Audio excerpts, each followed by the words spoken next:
Hey, welcome back to Midwest Outdoors. I'm Randy Topper with Hang Loose Outdoors, and we're gonna look for some mushrooms. We're gonna head out to some areas that I've found them in the past, and then we're gonna look at some, maybe some future stuff and show you what to look for. So we're in the Itasca County area where a lot of logging gets done, a lot of pulpwood. So what we're in here is an Aspen Stand. This is probably about a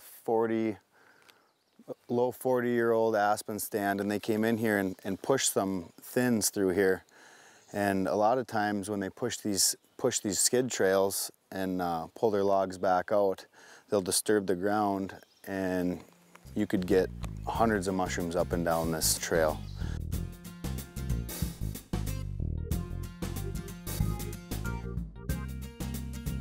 So this is the tree you're looking for that morels are most associated with. It's the elm tree.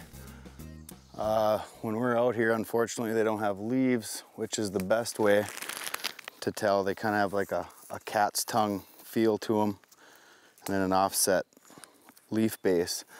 Unfortunately, we don't have leaves usually when we're looking for morels, so you're gonna wanna look at the bark, and you can kind of see it's got kind of deep grooves in it. Maybe mistake it with a bur oak. The best morel hunting's around dead or dying elms, which you can see these are in pretty good shape. A lot of times you'll get some flagging on the top.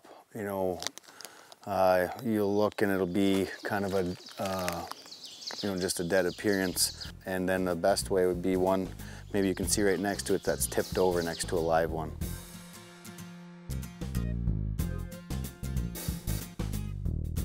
Here we got some wild strawberry here. Be fruiting in about a month or so, and they grow. They're not quite as big as your grocery store strawberries, and nice and small, but they have a really good punch to them and pretty tasty. All right, this spot didn't really pan out.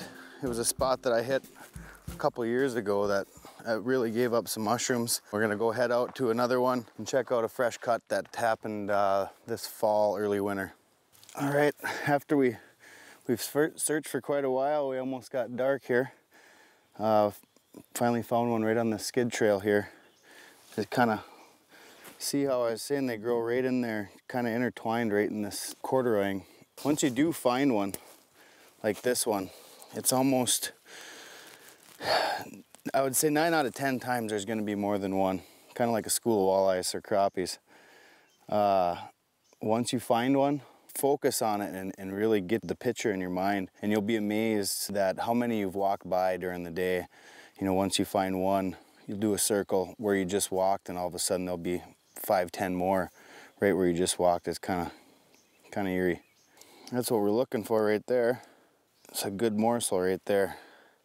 Lay that next to some venison or fresh fish fillets. Right after I got done saying that and we were talking, I took a look around, and like I was saying, just in this little general area, I spotted 2 or 3 more kind of in the same general stuff where we found the first one. When I get in, I like to get down low and break them off. When I break them off, I make sure and break and leave that bottom there. It does 2 things. One, you leave a little bit of spore behind.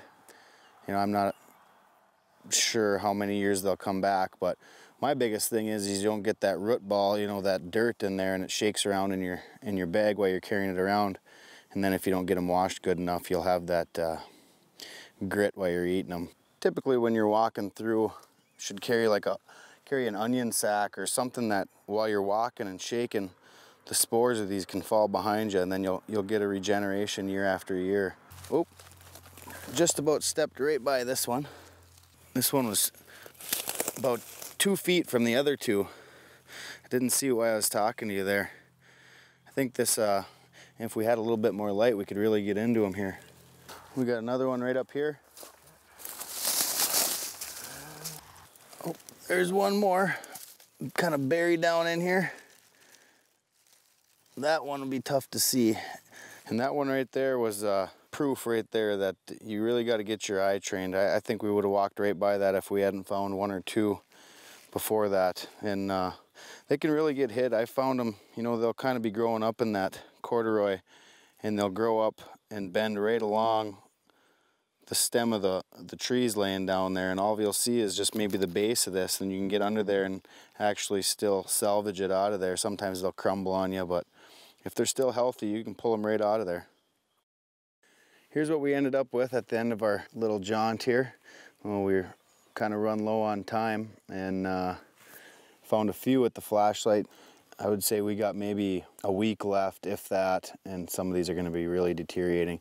One thing to really consider is really educating yourself. You know, there's plenty of internet stuff out there now. Go with somebody who knows, or get a guide, or whatever it takes. Just make sure you know what you're eating. I'm Randy Topper with Hang Loose Outdoors, and we'll be right back with some more Midwest Outdoors.